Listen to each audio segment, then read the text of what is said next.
दोस्तों नमस्कार। हर कोई भारत के प्रधानमंत्री नरेंद्र दामोदर दास मोदी जी से जुड़ी छोटी मोटी बात को जानना चाहता है। देश ही नहीं विदेश में भी मोदी की चर्चा होती है। आइए जानते हैं नरेंद्र मोदी के बारे में 50 रोचक बातें। पहला है, मोदी जी का जन्म 17 सितंबर 1950 को वड़नगर में दामोदर दास मूलचंद मोदी और हीराबेन के यहाँ हुआ। मोदी जी 5 भाई बहनों में से दूसरे नंबर की संतान है। मोदी जी को बचपन में नरिया कहकर बुलाया जाता था। मोदी जी के पिता की रेलवे स्टेशन पर चाय की दुकान थी। 1965 में भारत पाक युद्ध के दौरान उन्होंने स्टेशन से गुजर रहे सैनिकों को चाय भी पिलाई। अगला है, मोदी जी बचपन में आम बच्चों से बिल्कुल अलग थे। सातवां है, मोदी जी बड़नगर के भगवताचार्य नारायणाचार्य स्कूल में पढ़ते थे। नरेंद्र मोदी स्कूल में औसत छात्र थे। आठवां है, उन्हें बचपन में एक्टिंग का शौक था। अगला है, मोदी जी बचपन में स्कूल में एक्टिंग, वाद विवाद, नाटकों में भाग लेते और पुरस्कार जीतते थे। एनसीसी में भी शामिल हुए। 10वां है, वे एक बार शर्मिष्ठा तालाब से एक घड़ियाल का बच्चा पकड़कर घर ले आ गए। माँ के समझाने पर वे वापस उसे तालाब में छोड़कर आए। 11 है, मोदी जी बचपन में साधु संतों से प्रभावित हुए। वे बचपन से ही सन्यासी बनना चाहते थे। अगला है, सन्यासी बनने के लिए मोदी स्कूल की पढ़ाई के बाद घर से भाग गए थे। इस दौरान मोदी पश्चिम बंगाल के रामकृष्ण आश्रम सहित कई जगहों पर घूमते रहे।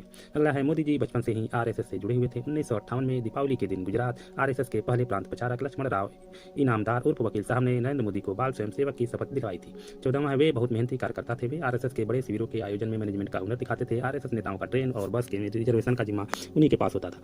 15वां है, हिमालय में कई महीनों तक साधुओं के साथ रहे। 2 साल बाद जब हिमालय से वापस लौटे तब उन्हें संन्यास जीवन त्यागने का फैसला लिया।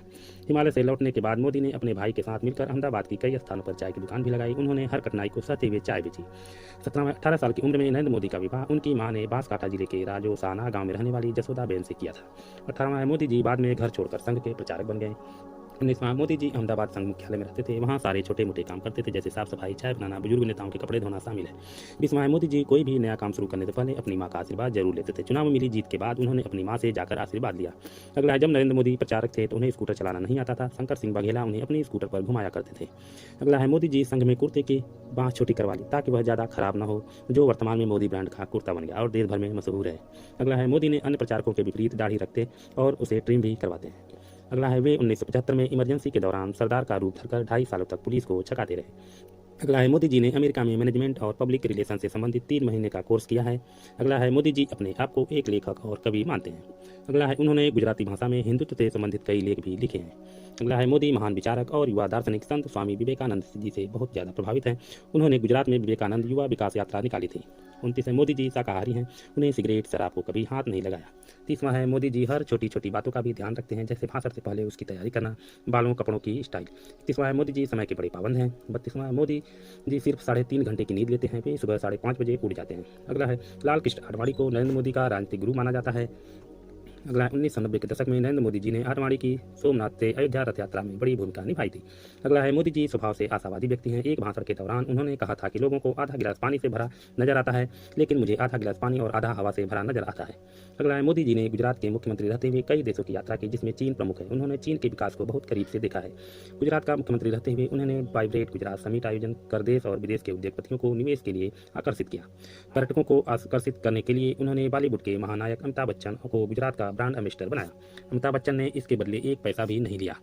बंगाल के सिंदूर में टाटा के नैनो कार के प्लांट के विरोध के बाद नरेंद्र मोदी ने टाटा एक मैसेज देकर उन्हें गुजरात प्लांट लगाने के लिए आमंत्रित किया। Welcome to Gujarat. 41वां है, मोदी जी पतंगबाजी के शौकीन हैं। सियासत के आसमान की तरह वे पतंगबाजी में भी अच्छे पतंगबाजों की कन्या काटते हैं। 42वां है, गुजरात दंगों के दाग के कारण वर्ष 2005 में मोदी को अमेरिका ने वीजा देने से मना कर दिया था। 43 है, मोदी जी सोशल मीडिया पर भी काफ़ी एक्टिव रहते हैं। ट्विटर और फेसबुक पर उनके फॉलोअर्स की संख्या लाखों में है।